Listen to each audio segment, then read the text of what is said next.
Oh, where did it go? Okay, welcome and good evening. My name is Rabbi Jeffrey Sachs of Atid in the Web Yeshiva, and this is the first in our Midrash Agnon series. We have people online with us from all over the world, and we have a full house here at the Beit Agnon at Shai Agnon's home here in Tel Aviv, Yerushalayim. So we're very happy to bring together everyone, both local and from abroad, in order to study the writings of Shai Agnon. Let me just mute everyone. Okay. There's some handouts going around which the people online can access through our websites. Before we start, just a very quick word of introduction, perhaps a little bit by way of introduction to the whole series, and a little bit by way of introduction to Shai Agnon himself. But first, and most important, thank you very, very much to the Beit Agnon, to Eilat Lieber, the Minahelet, the director of the Beit Agnon, and the curator of the exhibits that take place here in the house. Right now, they're showing pictures of a recent trip through Galicia, through Agnon's stomping grounds, which we'll be talking about, not tonight so much, but a little bit more next time. And of course, to Nikki Strassman, who's in charge of all the English programming that takes place here, and who is very much responsible for making everything happen. She's making everything happen right now, so she doesn't hear me thanking her. I'd also like to thank our friends at the Toby Press. The Toby Press is the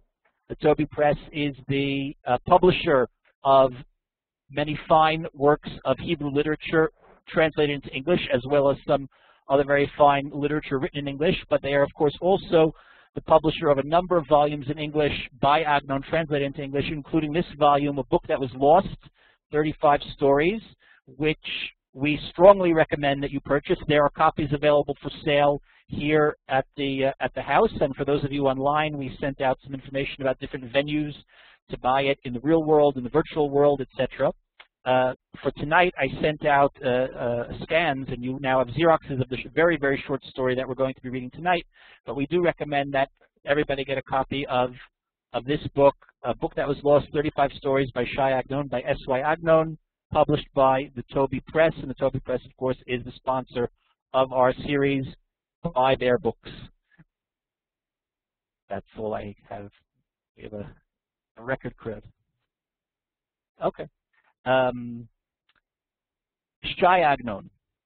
The other day, they called up from the IBA Israel English Radio. I'm sure you were all listening to it on Friday. I know that my mother was. And they were interested in what we're doing here, and they interviewed me. And they have a short culture program on the radio on Friday, and they asked about what we would be doing and what we'd be studying and how it was going to work, both online and in person here at the Beit Agnon. And the interviewer, is she here? Is Adele Ross here? She said she was maybe going to come. Asked, why Shai Agnon? And I started waxing poetic. And finally she had to say, okay, relax already. I hope that over the course of our sessions together, you'll come to a deeper appreciation, or I'll succeed in communicating, at least for myself, why Shai Agnon and why his writing means so much, at least to me personally. We can each only ever speak for ourselves. But if we can't answer very briefly why Shai Agnon, I must at least very quickly answer who Shai Agnon, who was Agnon. Agnon was born, he said he was born on Tisha B'Av 1988. 1888, the 8th of the 8th, 88. Now this is a problem because August 8th did not fall out on Tisha B'Av in 1888, and this was the very first layer of midrashicizing that Agnon started doing with his own biography. Agnon was born in Buchach, which is a little town in eastern Galicia, in what today is the western Ukraine. Next week we'll be reading a story that takes place there, so I'll talk a little more about Buchach. Then anybody here from Buchach? Who's a Galicianer? The few, the proud, by extension. He was born in Buchach, probably in 1887, not probably, in actuality in 1887, the year before. But that year before, the 8th of the 8th didn't come out on Tisha B'Av either. But he liked to tell stories. He was a storyteller, so that there are at least two Agnons. There's the historical biographical Agnon, whose story is told quite well in a lengthy biography by Don Leor, which is, I'm told, being translated into English, but it's not yet available in English, unfortunately. There is no full-length biography in English. Although on the pages that I gave out, there's a little bibliography of some recommended readings, both online and in print in English, and in there's some very good biographical material for the people that are interested in that, particularly in Arnold Band's book that came out already 40 years ago or so. Born in Buchach is Shmuel Yosef Chachkis, not Agnon. Agnon is a pen name. Chachkis, it's a name that always gets a laugh for some reason. He's born as Shmuel Yosef Halevi Chachkis. He receives a traditional upbringing. He studies as a youth in Cheder. At a certain point, the Rebbe in Cheder tells his father, I have nothing left to teach him, at which point he's sent off to the Beit Midrash / library, one of the many in town, where he sits all day and learns until his father, who himself was a rabbi, son of many generations of rabbi, but who worked in the fur trade. He had a shop. He was a merchant of some sort, his father, Shalom Mordechai Halevi Chachkis. And in the afternoon, he would sit and learn one-on-one with his father. In 1908, as a young man of about 19, he comes on Aliyah, and he lives in Yafo. Which is then the center of the Yishuv in Eretz Yisrael, and he begins to write. He writes a story called Agunot, which is not actually about Agunot in the way that we use the term, abandoned wives. But that's a different topic. Unfortunately, I don't think we're going to be studying that story together. But he writes the story Agunot and signs the story Shai Agnon, a play on the word Agunot, and that becomes his nom de plume and his actual name for the rest of his life. He begins writing stories. He serves as a clerk in the Beit Din. He develops a very close relationship with the other significant figures in the Yishuv at the time, including Rav Kook, the first chief rabbi of Palestine. And in 1912, he leaves Israel, not Israel, it's Eretz Yisrael, to go to Berlin to further his education. He understood that if he was going to become a great writer, a great 20th century writer, he needed to expose himself to certain things that the backwater cultural community of Palestine in the time could not provide him. They intended on going for a couple of years, like Rav Kook, actually, who at the time got stuck in London. World War I breaks out, and he gets stuck in Germany for longer than he anticipated. He gets married to Esther Marx, the daughter of a wealthy, here's Buchach, we'll talk about that again next time. Here he is as a young man, and here he is more approaching middle age. This is his grandfather. We have, to the best of my knowledge, we don't have any pictures of his parents. This is a picture of his maternal grandfather, who features prominently in some of the stories. He marries Esther Marx, daughter of a wealthy Yekisha family. They have two children, Emunah and Shalom Mordechai, named after his father, who is given the nickname Chemdat, which is a name that sticks for the rest of his life. Both of Agnon's children are still alive. They're senior citizens. They make occasional appearances here. I saw them here not long ago, a couple of weeks ago. And Agnon spends almost 12 years in Germany. In 1924, his home burns down. including the manuscript of what was meant to be a very large novel, a magnum opus called B'tzora Chaim. We know almost nothing about what was meant to be contained in that novel. He didn't back things up on the hard drive. So the novel is destroyed. His library of thousands of volumes of Jewish books is destroyed. And he sees this very clearly as some kind of sign. And he says, that's it. We're going back to Eretz Yisrael. We're going back to Jerusalem this time. And they return in 1924. They live in the center of town. There's an earthquake. The house is damaged. They were living on what's today, I think, Rehov Shammai, right near the Midrachov. And they move out to this neck of the woods, to Talpiot, which was then, only first beginning to be settled. This area was technically outside of the borders of Jerusalem.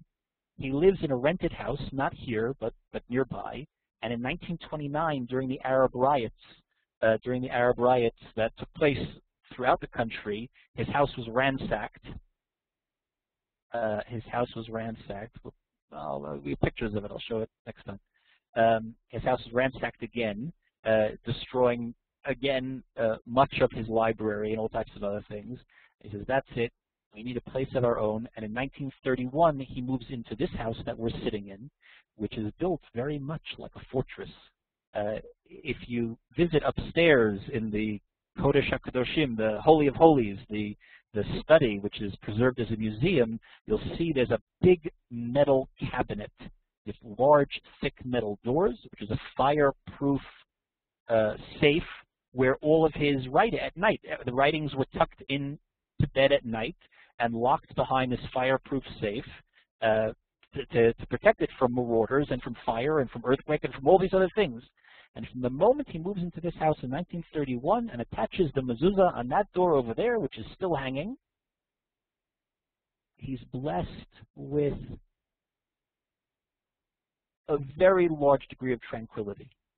When he was in Germany, during the period in Germany, he made the acquaintance of Shlomo Zalman Shokin. Shokin of the Shokin Publishers, Shokin of the Haaretz newspaper. Shlomo Zalman Shokin was a very wealthy businessman and merchant. He owned department stores in Germany. He himself got out of Germany in time, and he came on Aliyah. His library is over there near the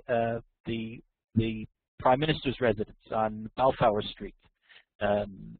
And Shokin was, although himself he was not a traditional,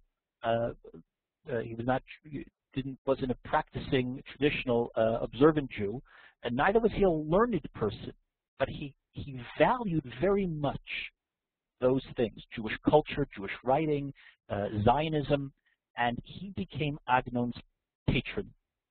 And throughout the rest of his life, Agnon was supported by Shokin. It was a deal where everybody benefited, because whatever Agnon wrote, Shokin then had the copyright on. Agnon had a certain performance requirements. He had to produce a certain amount of material. He had to write stories that would appear in Haaretz, in the newspaper, before each of the Chagim. The story that we're going to read tonight momentarily is one of those stories. If he'd write a book, it would often be serialized in the newspaper, and then only afterwards would be published in book form by the Shokin press. But because of that, he's able to sit and write, which was not true for most of the great European writers of the 20th century. Agnon is often compared to Kafka. He didn't like that comparison. He claimed he'd never read Kafka. Probably not true.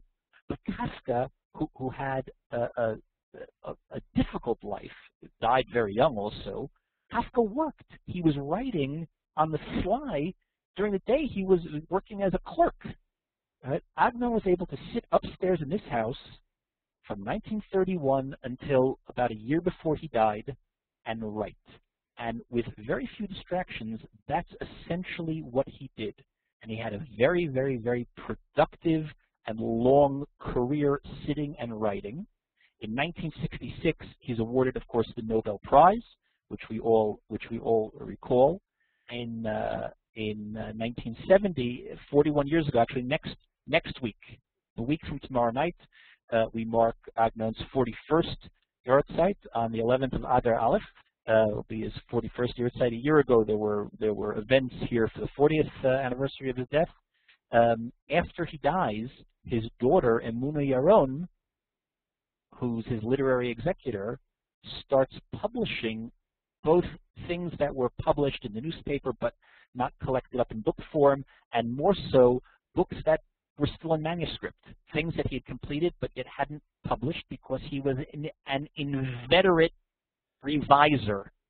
He would write something, he'd publish it, and then he'd write it again, so that the stories that we have, if you're doing the kind of serious literary criticism or academic work, you have to go and look at the 3 or 4 or 5, sometimes 4 or 5 published versions of the story to see how every time they come out with a new printing of the book or a new edition of the collected writings, he'd revise it. To say nothing of the umpteen drafts that were written. He was constantly polishing, constantly revising, so that there was a treasure trove upstairs in the vault of unpublished manuscripts, and his daughter published them after his death, so that the material that was published after his death actually outweighs the material that was published while he was alive. That's the quick, very brief. I'm sure this is a review for some of you. This is the quick, very brief introduction to the life of Shai Agnon. Let me just quickly pause for a second to say hello to everybody that's online. If you have a webcam on the video panel, hit the send video button. Look at that. We have 18 people online with us from all over the world. There's Brooklyn, there's California, there's China, there's Allentown, Pennsylvania, which is almost as exotic as China. There's even Connecticut, etc., etc. Okay. Just while we're doing this very brief introduction, let me say a little word about what I'm doing here. When I was a teenager, becoming interested in things Jewish,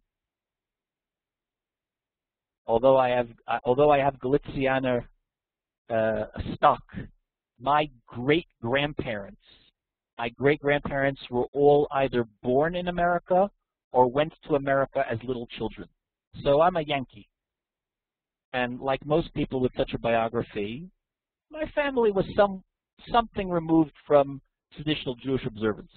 But in high school, when I became interested in things Jewish, my grandmother, Aleh Shalom, who herself had a very strong connection both primarily to reading, but also to culture and to Jewish culture. And she was the kind of person, I said at her Levaya a few years ago, that she felt very viscerally that if someone didn't read the New York Times cover to cover every day, they should be viewed with great suspicion.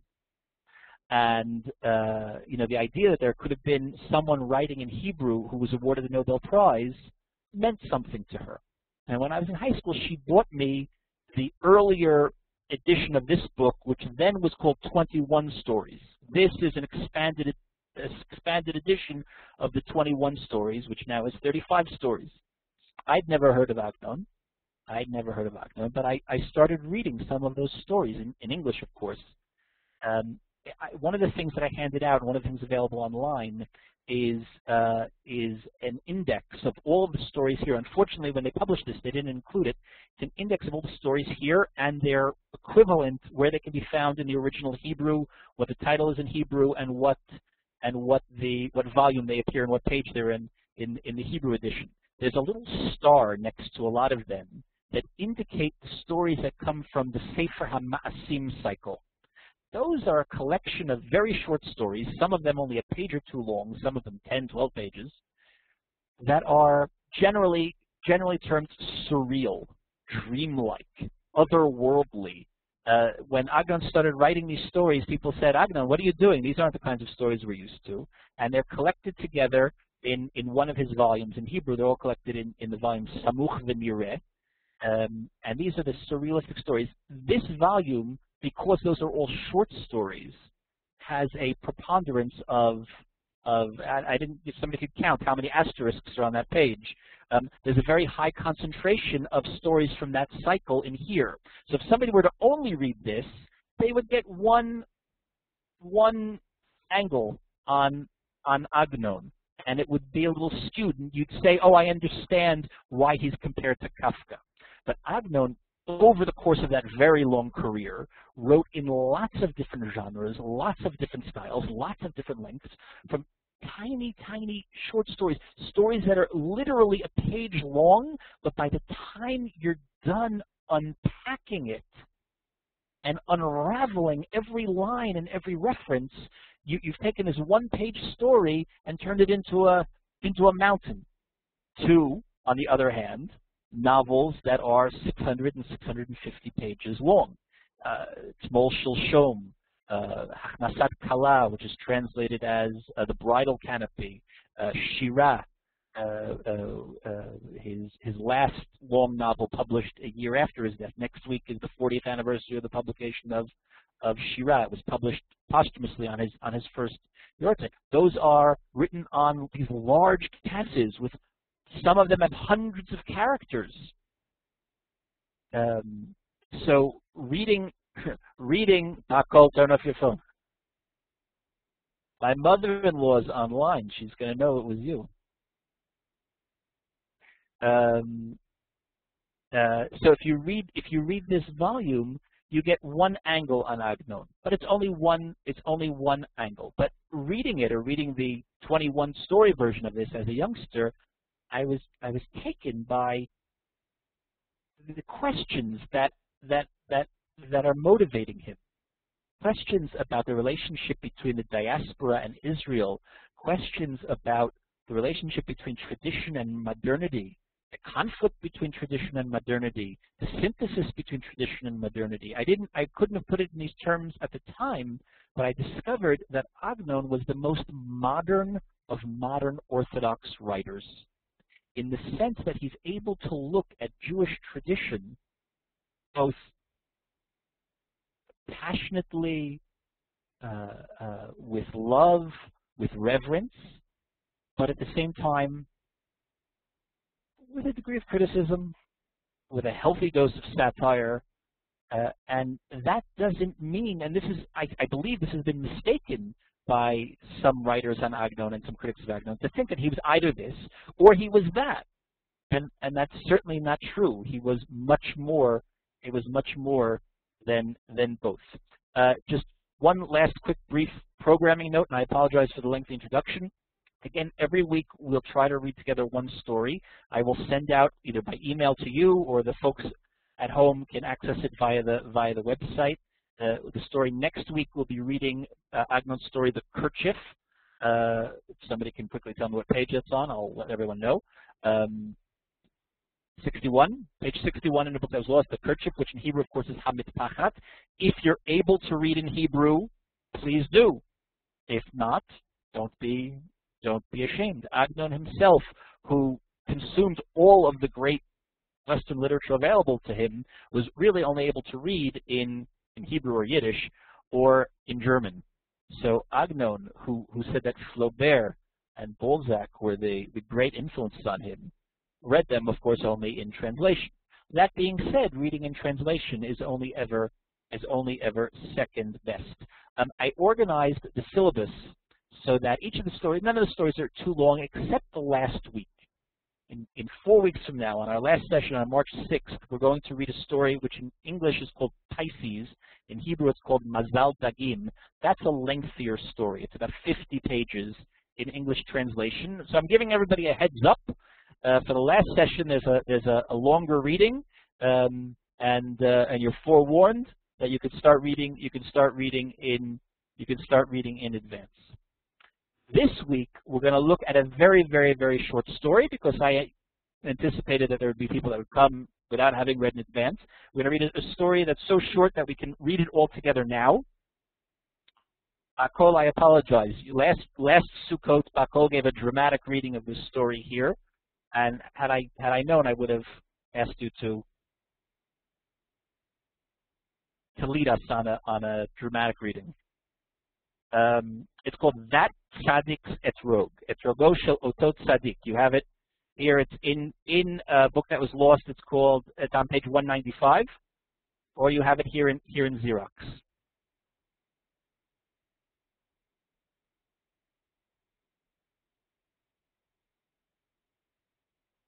Okay, here we are.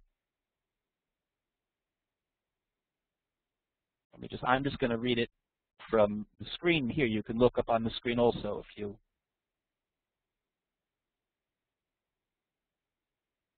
I'll read it through. It's very short. In Hebrew, it's 3 pages. In English, it's about 3.5. You know about an Etrog. See this? This is an Etrog.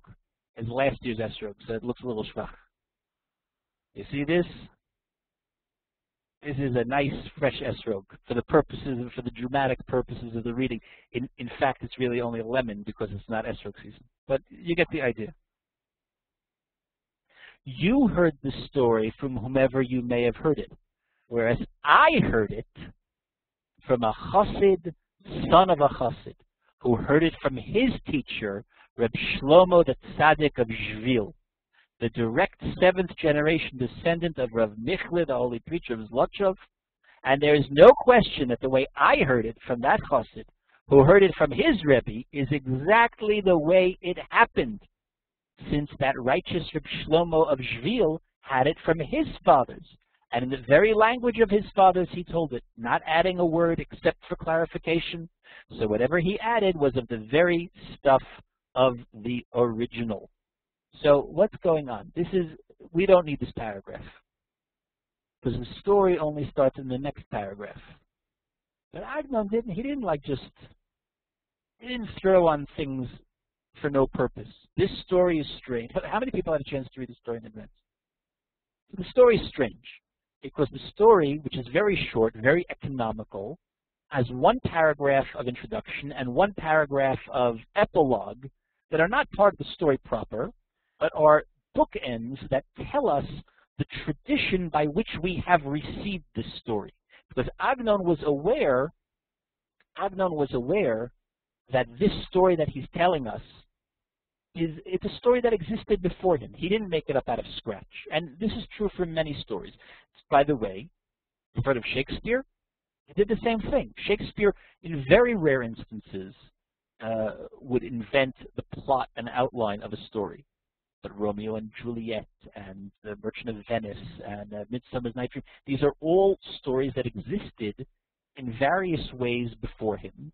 And he took folk tales, Agnon takes folk tales, Hasidic tales, tales that exist in the rabbinic literature, and the artistry is in the retelling. Of course, there were plenty of examples where Agnon, starts from scratch. He wasn't shy about taking a pre-existing tradition, in this case a Hasidic tale, and retelling it. But he's telling you, I'm aware that you may have heard this story before, and you're going to say, Agnon, the way you're telling the story, I heard it differently. You heard it wrong. I got it right. How do I know I have it right? Because I have a tradition. I heard it from a chassid. Now, Agnon's telling the story. The I in the story is Agnon. Now, it may not be the same guy that slept upstairs. There's Agnon, the person who was born in 1887. Name was Chachkis. And there's Agnon, the narrator. And like I've mentioned, he took some liberties, like when he was born and what his name was and what was the date that he arrived in Israel, and etc., etc., etc. That character, Agnon, that appears in this story, he sometimes appears in stories that took place 200 years ago. So it's a tricky narrator. But this story is taking place. Let's assume the story is taking place sometime in the 1930s or 1940s. Not the story itself, but the mizgeret, the framework. Right? He says, I heard this story from a chassid. That chassid, he heard it from his Rebbe, Reb Shlomo of Shvil. You know where Shvil is? I mean, it's in Poland, someplace. It's in Galicia, but it's on Kvish Mispar Achad. It's on the Derech HaShalom. And when you're going up to French Hill, on the left, you go to the old city, you turn left. You're going up towards French Hill. On the left, there's a big building that's half built. It's been that way for years. That's Shvil. It's the center of the contemporary Hasidic court of Shvil. So they're still around, these folks. This is Reb Shlomo of Shvil. Reb Shlomo of Shvil, 1869 to 1945, came on Aliyah in 1926. Look at him. He looks like something out of a Roman Vishniak picture. Right? You can all see? Can make it bigger. Right? That's the real thing. There he is. Reb Shlomo of Shvil, the character in the story. He told the story to a chassid. The chassid told it to Agnon. So Agnon says, it's the real thing. Here's the story. The story itself takes place quite a while earlier. The story is about Reb Michle, the holy preacher, the Maggid of Zlatcho. Zlatcho is someplace in northeastern Galicia. Reb Michle, the holy preacher, the Maggid of Zlatcho, was a student of the Baal Shem Tov, which means he lived when? What century? 18th century. He was a student of the Maggid of Mezrich and the Baal Shem Tov, the founder of Hasidut. So he lived, this was also a real person. His name was Rav Yechiel Michal Mizlachov, 1726 to 1786. So the story now that's being told takes place sometime in the mid-late 18th century. Rav Michle, the holy preacher of Zlatcho, started out a pauper in a house devoid of material goods. Often he had nothing except the slice he stashed away in the hat on his head for a beggar, so that in case a beggar should happen along, he'd not leave humiliated. For so devoted was that righteous man to his Maker that he neglected his own needs, paying attention only to the needs of the Shekhinah, only to the needs of God, only to the mitzvot, Torah, prayer, good deeds. So he's a guy, he's got nothing. But what does he always have? In his back pocket. He doesn't have a back pocket even, so he keeps it under his hat. Keeps a slice of bread, because maybe he's going to meet somebody who's worse off than him, and he'll be able to give him the slice of bread. Which reminds us that it's like the psychology of being poor. If you have something to give to somebody else, then you're not that poor, no matter how poor you are. So Reb Shlomo, the Tzaddik of Shvil, told the story to the chassid, who told the story to Agnon, about his Elta Zedi, his great-great-grandfather. Here, Agnon says it was 7 generations. In reality, it was only 5 generations. Agnon didn't make these kinds of mistakes. I don't know why he would have said 7 when it was really 5, but that's the fact. Now, the story tells us, doesn't Solomon, Shlomo HaMelech, tell us in his Proverbs that the righteous man understands the soul of his beast? Now, here we have to pause, because there's a problem with the translation. And it's proof of the difficulty of reading in translation. The translators here took some liberties, and they weighed in with a very heavy hand. In Hebrew, it says, in English it says, doesn't Solomon tell us, meaning the story is quoting a verse in Mishlei, in Proverbs. But in Hebrew, it doesn't say that at all. In Hebrew, it says, we have it here on the screen, Haita ishto she'oto tzaddik, yodat nefesh ba'ala ha-tzaddik, which would be translated as, the wife of that righteous man knew the soul of her husband, the righteous man. It doesn't here anywhere say anything about Solomon, about Shlomo HaMelech, about Mishlei.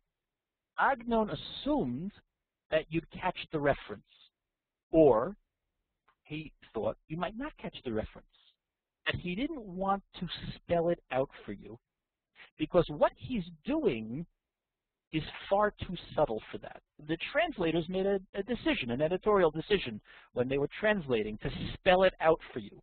Other translators sometimes put in footnotes to highlight for you the references that you may or may not have caught. Because Agnon is a very dense, compacted text.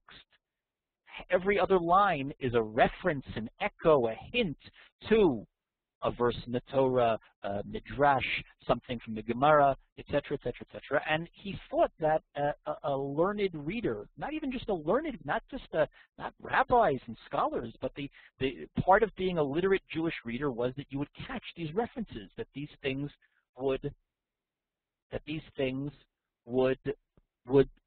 echo and would resonate with the reader. So then the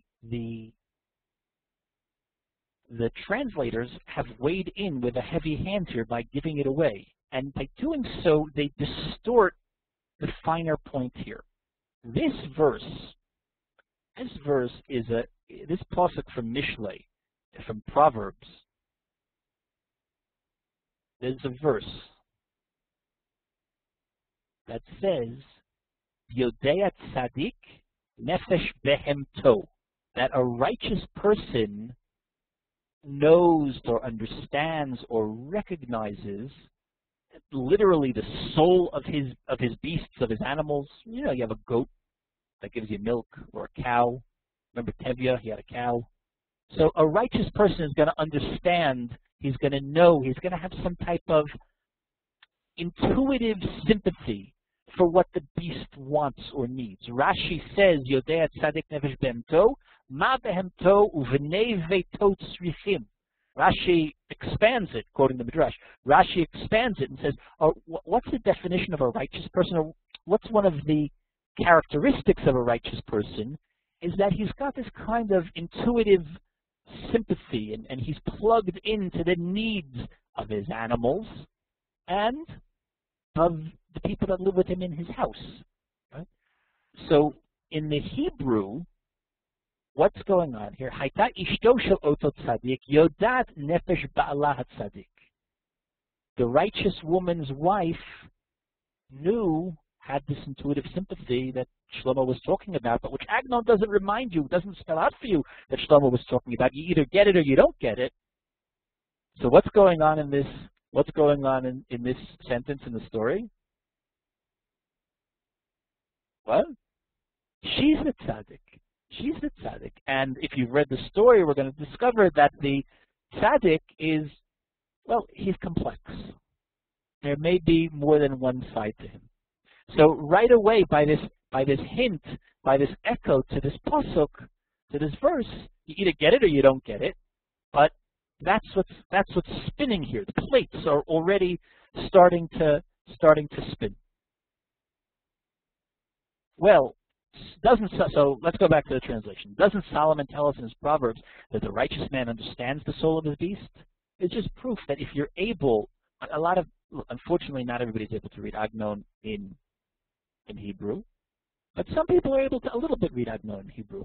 You know, there's some very good editions which are actually prepared for for the high school curricula, where Agnon, thankfully, is still on the curriculum. Although, in the Diot this week in the Ynet, they were reporting how, like, all the classics are slipping off the curriculum, particularly from the literature curriculum in the religious school systems.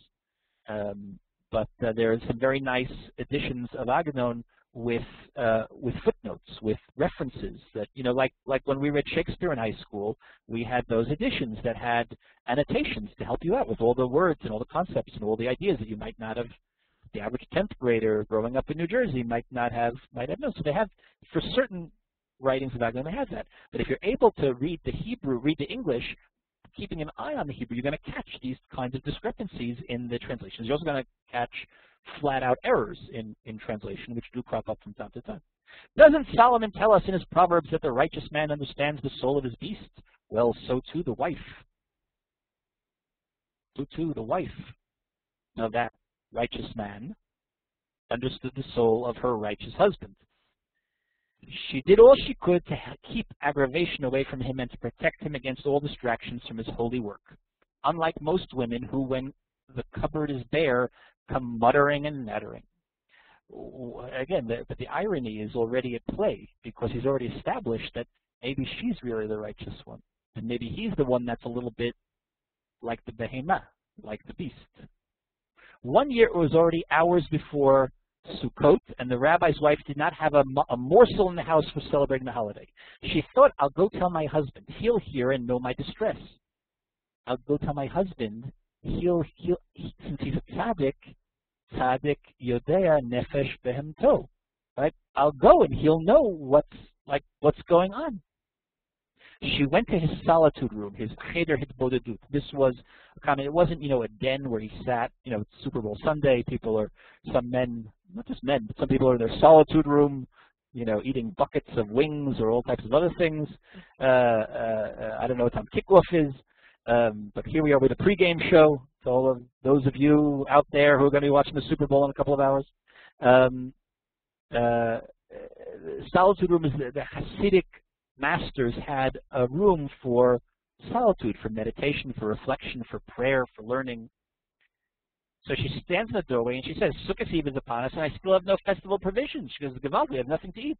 That righteous man lifted himself from his chair, poked his head out from under his talit, put his hand on his tefillin. It was late in the afternoon, but they were in the practice of wearing tefillin all day long, and said to her, you're worried about meat and fish, and I'm worried about not yet having my etrog. So it's Erev, I don't have money to buy my etrog. You need to buy a lulav and etrog for Yontif. She kissed the mezuzah on the doorpost of his room and left dejectedly. That righteous man stood up and went all over the house looking for something to sell, to use the money to buy an etrog. He looked and looked, but he didn't find a single thing worth an etrog. He fondled his tefillin and mused. The 9 festival days are approaching, and during the festival, during Sukkot, tefillin aren't worn. And my tefillin were written by a holy man of God. My tefillin, they were expensive. They're special. They have certain qualities that garden variety tefillin don't have. Tefillin of his make are much sought after and command a high price. I'll sell them, and with the proceeds, I'll get an etrog. So Reb Michle removed his tefillin, took them, and went to the Beit Midrash, and asked, who'd like to buy my tefillin? A certain man stood up, I'll buy them. He took out a gold dinar. How much is a gold dinar worth in the mid-18th century? I don't know. A lot. It's worth a lot of money. And how much does a pair of tefillin cost? A pair of tefillin cost $500, $1,000 today, adjusted for inflation. And give it to the righteous man. And the righteous man handed him his tefillin. So the righteous man took this, of course, I said that by in the email. This is meant to start resonating with those of us who come to it backwards, right? Who's seen the movie Ushpizin, right? I sent you links to certain scenes that have particular resonances to the movie Ushpizin. The righteous man took the dinar and ran to the etrog seller to get an etrog. He saw a beautiful etrog and judged it to be kosher and perfectly formed. Now, a truly righteous man, when he buys an object for performing a divine mitzvah, doesn't bargain. All the more so when it comes to an etrog, about which it is written, let me turn the page. Pre-Eitz Hadar, says the pasuk in Parshat Emor, that the Etrog is called Hadar, the fruit of a beautiful tree. And when you take the fruit of a beautiful tree, or the beautiful fruit of a tree, that's the reading of the verse, the Gemara in Sukkot learns out from Etrog that you have to spend a little bit of money to get nice mitzvot. You can have an etrog, it looks like this. You can spend a little more money, and sometimes the sky's the limit, even though the rabbis tried to put a limit on. Reb Michle returned home happy that he had come by a beautiful etrog, possessing all the qualities that are allowed in an etrog. He went to his sukkah to fix something and returned to the solitude room. He sat down in his chair and placed the etrog before him and ruminated on this precept that God had given the Jewish people to observe during the holy days of Sukkot, holiday adorned with multiple precepts to observe. His wife, the Rebbitzin, heard that her husband had been to the market. She went into his room. She saw the glow on his face and the ecstasy emanating from his entire being. The Rebbitzin thought he had brought home all the festival victuals. I guess that means meat and fish and challah. She said to him, I see that you are happy. You must have brought us the festival provisions. Give them to me and I'll prepare them, for it's nearly time. The righteous man rose from his chair and put his hand in his eyes and said, Praise be the blessed and sublime name for bestowing his grace on me and fulfilling my every need, my need. Ma'anid. It's a little more pronounced in the Hebrew, but the resonances between everybody kind of looking out for themselves. The Rebbitzin stood there waiting for her husband to deliver. She sat back down. He sat back down in his chair and told her that he had been privileged to acquire a kosher esrog. She said to him, "How did you have money to get an esrog?" He said to her, "I sold my tefillin for a gold dinar and bought an esrog." She said to him, "In that case, give me the change." He said to her, "They didn't give me any change. All the money they gave me for my tefillin, I gave him esrog." He started to enumerate with steadily mounting enthusiasm all the virtues of the esrog. This scene, I mean, this paragraph is almost word for word played out in Ushpizin. Now, Shuli Rand, who made the movie Ushpizin, is there anybody who hasn't seen the movie Ushpizin? You must see it. You can watch it for free online. They have it online. If you go to the website, our website, I linked to it. You can watch the whole thing. I put up a clip with just the scenes that are free. Now, he obviously took this little 3-page story from Agnon and midrashicized it and wove it into a much larger story. So he had to take different, but the kernels, I mean, he admitted this, the kernels of the movie emanate from this story. The Rebbitzin swallowed her tears and said, "I want to see this great find of yours, this mitzvah." The righteous man took out the esrog and unwrapped it. It radiated its beauty and emitted its fragrance, a feast for the eyes and truly fit for the benediction. So in Hebrew, of course, in the Hebrew, there's you might even catch the echo even just in the English.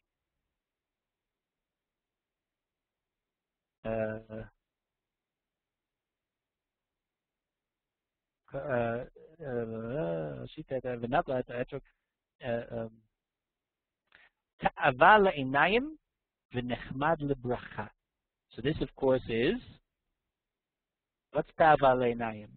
Is the Eitz Hadat. In Gan Eden, in the Garden of Eden, the fruit, remember you saw the pictures, an apple, Adam, Eve, snake, right? So the fruit is described as, it's forbidden, but it's described, V'teira ha'isha ki tov ha'etz l'machal. A woman saw that the tree was good to eat. The fruit was a delight for the eyes. V'nechmad ha'etz l'haskil.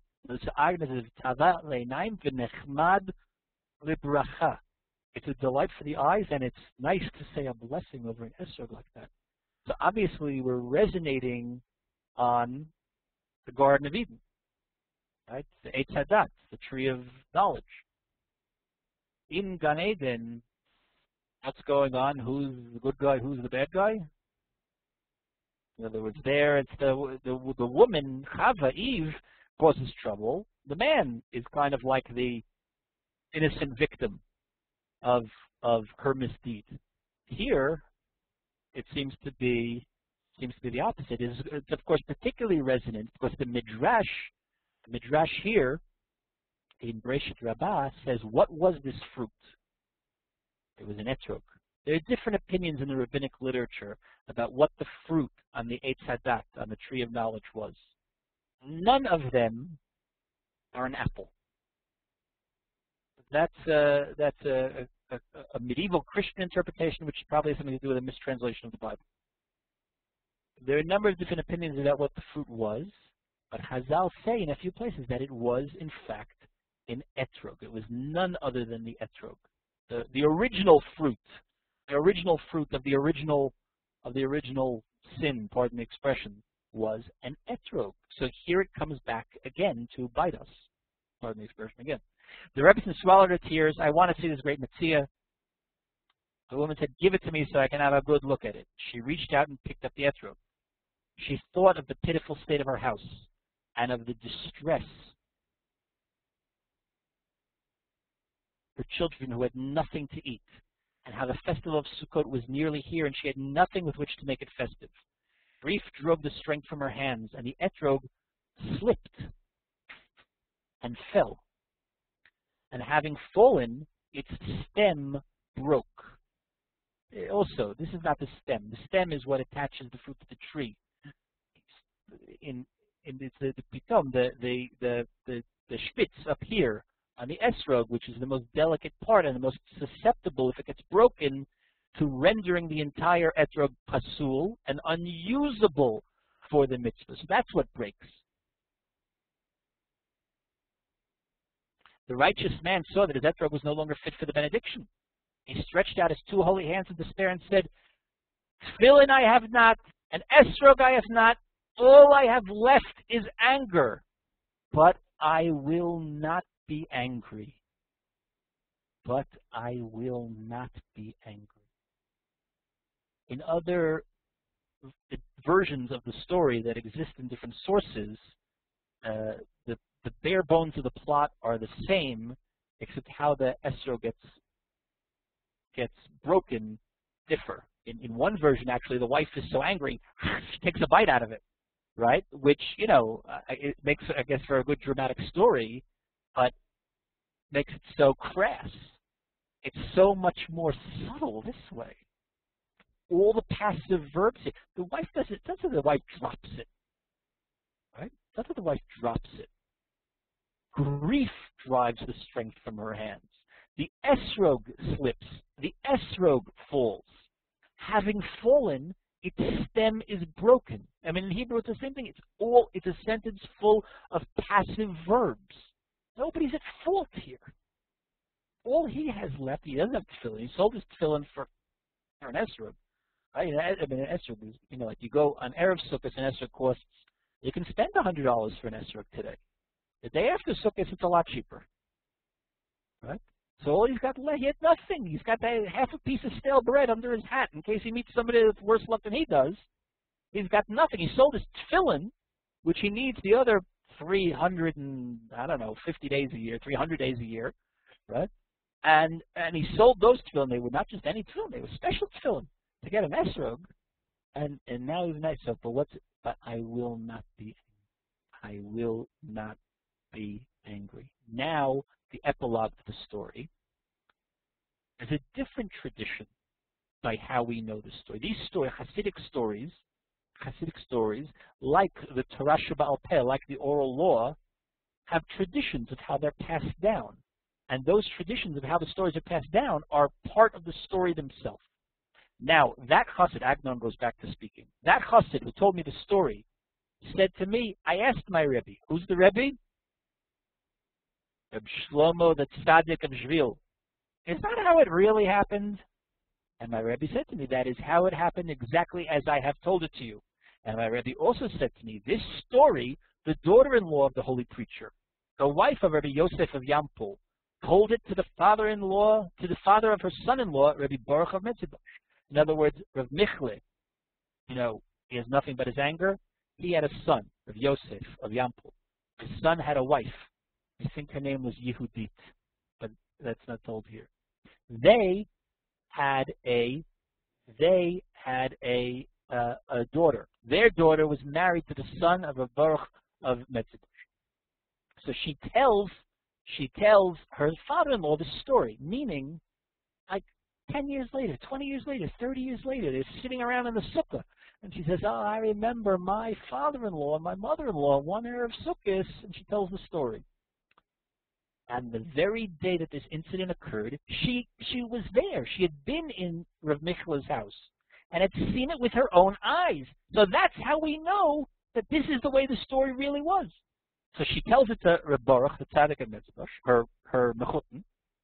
Rabbi Baruch, the father of her son-in-law, said to her, "Mother of my daughter-in-law, tell me the story again from beginning to end. This is a story worth hearing twice." Why is this a story worth hearing twice?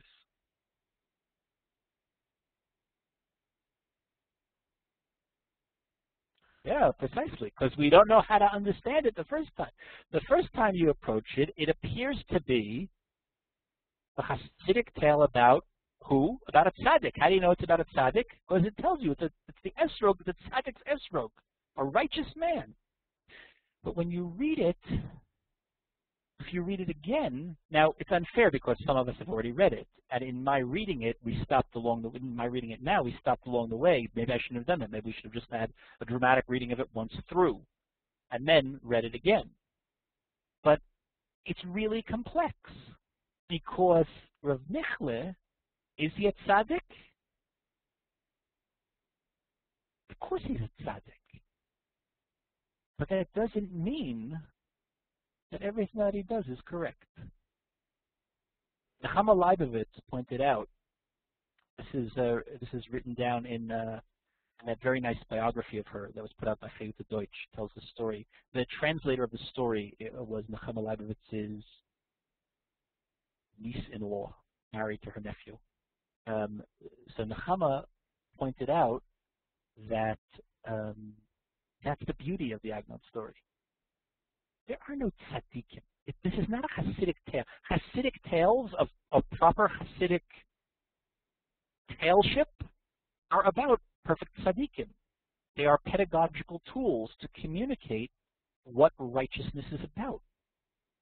But that's not what an Agnon story is about.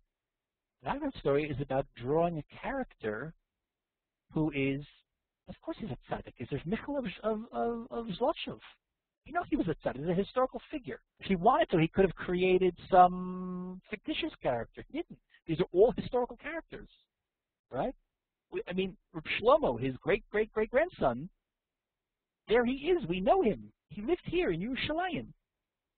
Right? These are real people. But they're real people. They're problematic. They're complex. So is he a tzaddik? Of course he's a tzaddik. Does he do everything right? Probably not. Maybe the wife is more righteous than he. But, hold on a second, somebody's speaking here in the chat. We have a wonderful student named Gerfoil Yehoshaphat in Brooklyn. He's a young man. Quite a young man. And he had sent me, actually, he'd collected together many of the different versions of the story. If you want, I can send it to you afterwards. Rafi, I'm sorry I didn't, I should have uploaded it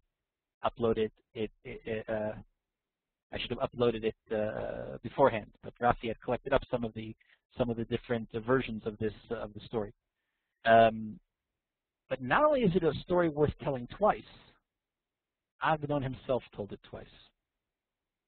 Exactly a year apart. This story appeared in Haaretz because Shokin calls and says on Erev Sukkot, you know, like we even today, like all the newspapers on Erev Sukkot, on Erev Chag, there's always a supplement in all the newspapers in the Jerusalem Post.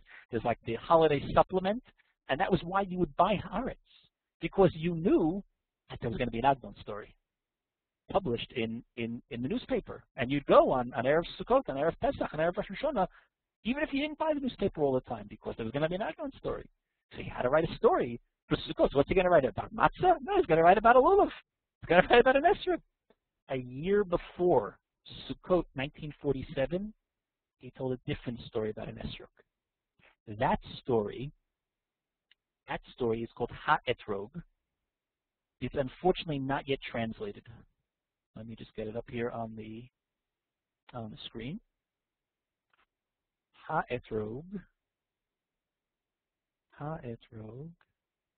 There you go. I translated just the last bit of it for us tonight because I didn't want to translate it talk today. It's a story that's much more autobiographical because the action all takes place. The first story we read, the framework takes place, I don't know, probably in the 1930s, early 1940s, about a story. He says, I heard from a chassid who heard from Shlomo, who told a story about something that happened 5, 6, 7 generations earlier in the 18th century. This story all takes place in the contemporary time of its telling, which is probably also in the 1930s. We don't have time to read the whole thing. You have it on online, and again, it's unfortunately not translated into English. I'll just summarize. I hope to read parts of it together with you. L'mocharat Yom HaKippurim, the day after Yom Kippur, halachti lekli Etrog, Agnon says. You don't have this on the Xeroxes in front of you. Sorry. The day after Yom Kippur, what do you go to buy it? You go to buy an Etrog. In those days, and not just in those days, we all remember, I'm among the younger people in the room. So if I remember, I imagine you remember. I came to Israel, I came in Aliyah in 1994. And then I spent time here in Yeshivot beforehand. Even in 1990 when I came, the day after Yom Kippur, you went to buy an esrog. Where did you go? The Mea Shearim. It was the only place there was the Shuk Mea Shearim. They would close up Mea Shearim Street. You go to buy. You can still do it, but you can also buy it in every Rami Levi. Right? You can buy in every supermarket now in today a lulav and esrog. But in those days, you go to Mea Shearim. So Agnon goes to Mea Shearim to buy an esrog. He goes. It's just the description is beautiful, and we don't have time to go through it fully. It says he goes to Mea Shearim. Yesterday, Mea Shearim was full of bookstores. Now, bookstores have all been turned into lulav and esrog stores. I'm sorry, we have to read part of it inside. V'reach tov oleh min ha'etrogim u'min ha'hadasim. A beautiful smell emanates from the etrogim and from the hadasim. Shehoreg et reach hasfarim hayishanim. And it overpowers the musty smell of all the books. Sherubam kechulam bo'im netirotehem shel aniim. Most of the books in the bookstores come from the apartments and the homes of poor people. Shehutzruchu lemochram k'dei liknot lahem sorchei Shabbat or k'dei lahasibat bogeret. People had to hack or sell off their books in order to buy challahs and some fish for Shabbat, or to eke together a dowry for their daughters. So right away there's a resonance. This is not an accident. These two stories, they're both in Ha'esh Va'etzim. They're both in the same volume. They're published exactly a year apart. They're both about an esrog. They're meant to be read together. So, and people have to sell off their sfarim. In a Jewish home, the most holy possession. You have to sell off your books in order to eke out a living. So he goes to the store and he's looking for an esrog. And you know the way it is with an esrog. Like there's always a nicer esrog. Like you can spend all day, you'll always find a better one. So he goes, and the mocher svarim, the salesman, is trying to handle him, and he's looking for his esrog, and he's got a fixed budget, and goes and he sees an esrog, and he brings it up to the counter, and the seller looks at him and says, kosher lebrocha. You can make a blessing over it, but it's not the nicest esrog. If you want a really nice esrog, look over there in that box. So he looks over. Of course, that box is more expensive. You can tell the story long or short. You get the point. At a certain point, he realizes, Agnon himself, he realizes that he has to, he also has to buy chicken and fish and challahs, so there's a limit. But he feels a little bad because he knows that no matter how nice his esrog is, there's always a nicer esrog. And the same thing with the lulav, and the same thing with the hadasim. At the end, he's about to leave the store. Before he leaves the store, he says, "Oh, but what about the basket? That the basket that you put the lulav and esrog, the lulav and hadasim in." So the guy says, "Oh, here, 2 grush, right? Pennies. Isn't there a nicer one?" So he says, "No, they're all the same." So Agnon says, "I felt that the salsalah, the basket, made me feel better than everything else because I knew I could search from today until tomorrow. I'll never find a nicer one. They're all the same." While he's in the store looking for the esrog, he eyes someone. He sees someone. And the seller says, "Oh, that's a very holy." The seller was kind of painted as a, with a very crass brush. He suddenly is reverential and he says, "Oh, don't you know who that is? That is. There's also a wonderful story here that's told within the story about the Rav from Nashkiz, who sold his Maseh Harav Hazaken min Ashkiz shnatal kol memano v'halach leknot lo etrog. He took all his money, went to go buy an esrog. He saw an old person next to the corpse of a horse crying. So he says, "What are you crying about?" So he says, "I'm just a simple water carrier, and my horse, who's the engine that carries the water for me, he dropped dead. So now I'm stuck. I don't have a way to make a living because I don't have a horse." So the Rav gave him all the money that he was going to spend on the esrog to go buy himself another horse. He says, "What's it?" So other people say a bracha on an esrog, I'll say a bracha on a horse. So you see, these are all, in other words, the theme is echoing again, but a complete mirror image of the Tzaddik's esrog. In the store, he observes the Rav here, the Rav Mitaplik, who was a real person. Rav Shimshon Aaron Polanski, 1870-1948. He came on Aliyah in 1925. You see that their dates are almost identical. They're almost identical. He became the Rav in the Shchuna, in the Beit Yisrael Shchuna, past Mea Shearim. And he was known as a great tzaddik. He was also known as someone that tried to be mekil, tried to be lenient in his rulings if it meant, helping someone who was otherwise oppressed get out of a jam. He was considered a great gaon and a member of the ultra-Orthodox establishment here in Israel in those days. So this character, who's not named by name, he's known by his nickname. He's known as the Rav Mitaplik. That was the name of the town. He was the rabbi in prior to his aliyah. All right.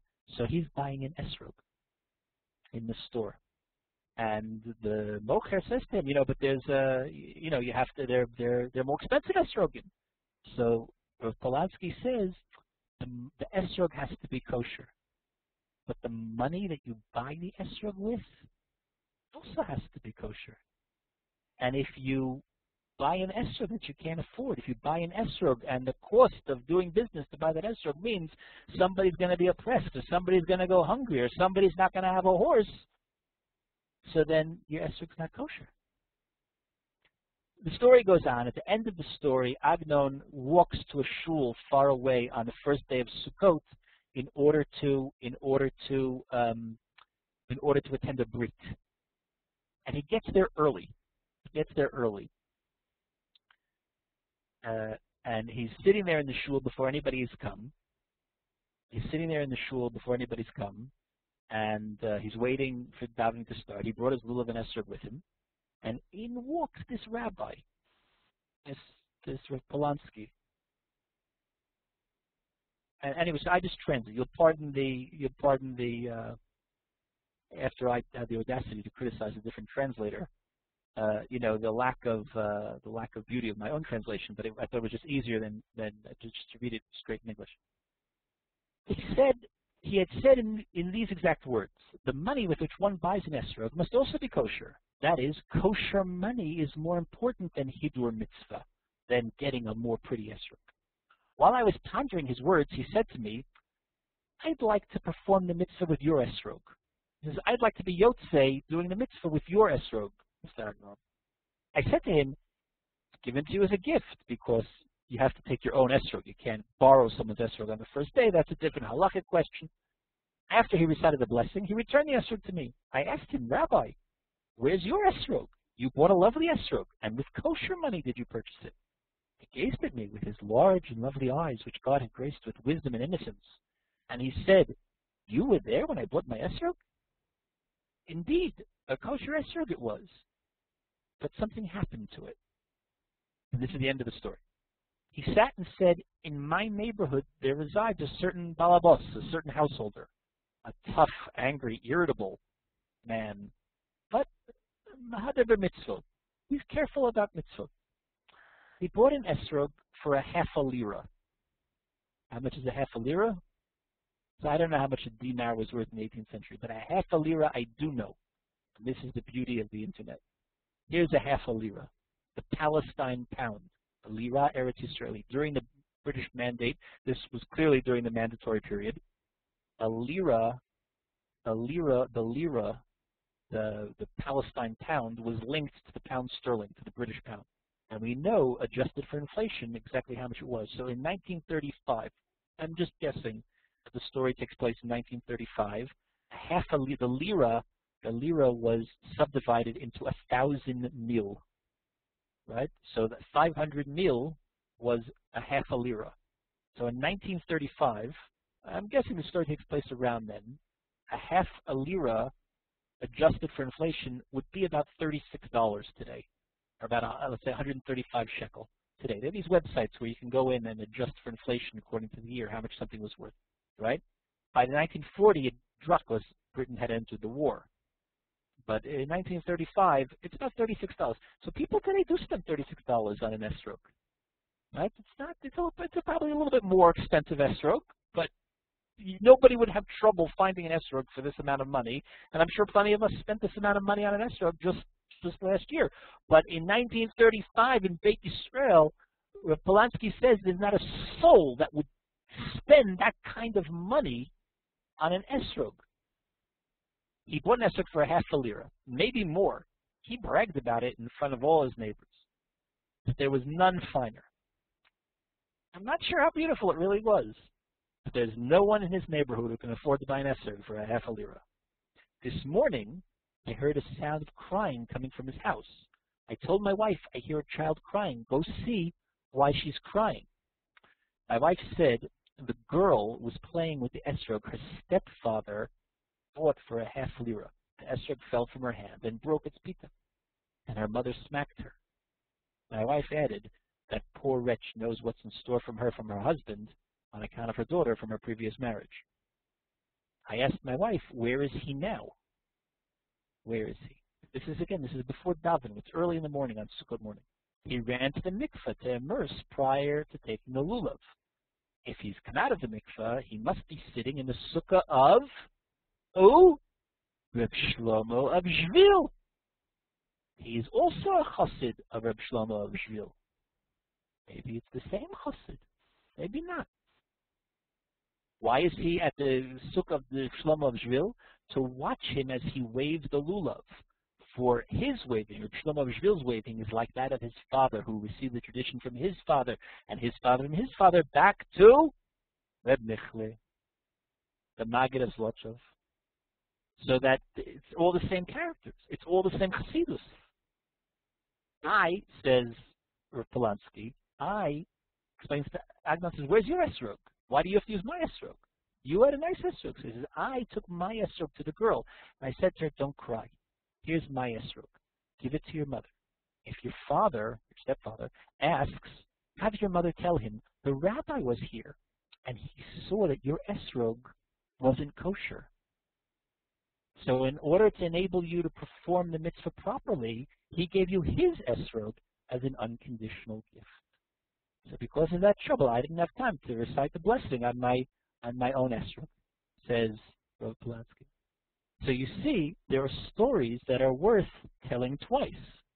So when Agnon says at the end of the story worth telling twice, he's winking at us. Because he told it twice. But doesn't mean read these 3 pages from page whatever to whatever in a book that was lost, which you should all purchase, by the way, available for sale at the desk before you leave. Doesn't mean read these 3 pages again. It means I told the story. I told it twice. I told it once in 1947, and I told it again once in an Erev Sukkot in 1948. And how do you know it's the same story? It's all the same people. It's all the same characters. It's all the same chassidus.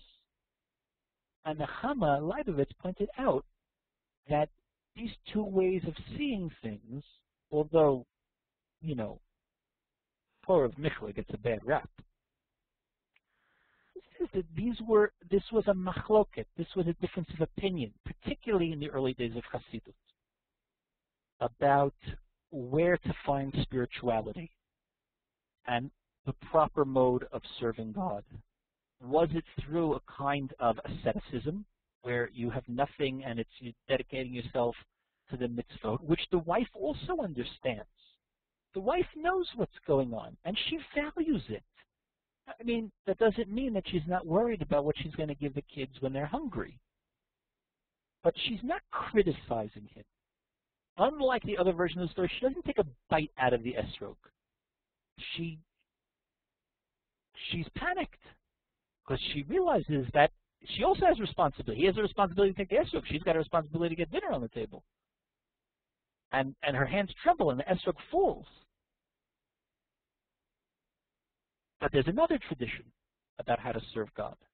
And that's the tradition that's here embodied in Rav Polanski, in the second story, where it's about simcha. And that's what the Torah tells us.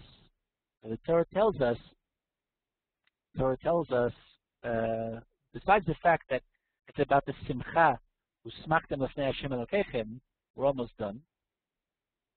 And the Zohar tells us The Zohar tells us that the Ushpizin, and where this will end, the Ushpizin, the idea that on Sukkot, like the forefathers, Abraham, Yitzchak, and Yaakov, like they or their spirit or their values or whatever it is, their embodiment comes and visits us in the Sukkah. The Zohar tells us if they come to the Sukkah and they don't find a poor person there, so they're not interested, they leave.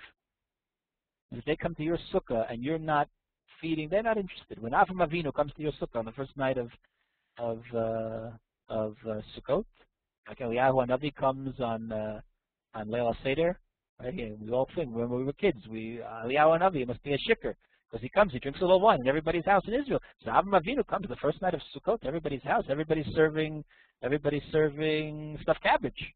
So Avram Avinu must get really fat in the Sukkah. So Avram Avinu gets here, says, I'm not interested in the stuffed cabbage. And if you're not helping, if you're not giving to the poor, so I can't eat in the Sukkah where you haven't first fed the poor. The Zohar, right here. Zohar and Emor.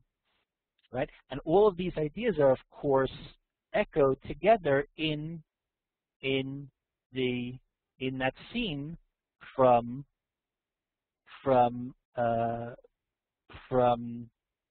Ushpizin. I'm putting up for those of you online, I'm putting up again the link with YouTube where there's just about a 6-minute clip of 2 different scenes where all of these ideas resonate, and you can see where the makers of that film got those ideas. So this is Agnon's Etrog. I really should have I called it last night Agnon's Etrog. Really, it's Agnon's Etrogim. There's 2 different Etrogim told from two different perspectives. Next week we'll read Hamit Pachat, the kerchief. It's a longer story. We won't be able to read the whole thing together, and I'm counting on you all to do your homework online. I put up a few other things that are usually just for your own edification. I'm going to stay online now. If anybody has any questions, both the folks online and the folks here, anybody has any questions or comments, and if anybody wants to stick around, we can watch this 6-minute clip from the Ushpizin. Comments, questions, thoughts? Anyone online?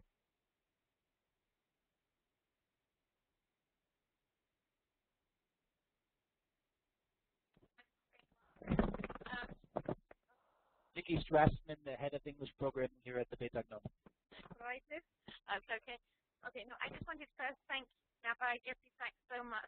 It's really, really wonderful. And I just wanted to say this is the first time we're doing a joint program with Web Yeshiva, so it's very exciting for the Agnon House and Web Yeshiva working together. I hope we have many, many events. I hope we have everybody else to be in contact both Web Yeshiva and the Agnon House. And again, I want to just go back to you for questions from the people. And we might have our Toronto group. We have a friend back on Toronto group and one in Belgium too. So if anyone there too, let's say hello to them. And let people find out.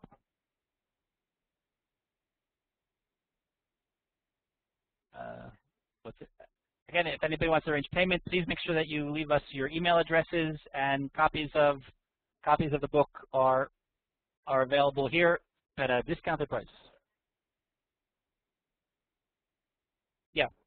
Unless anybody had any comments.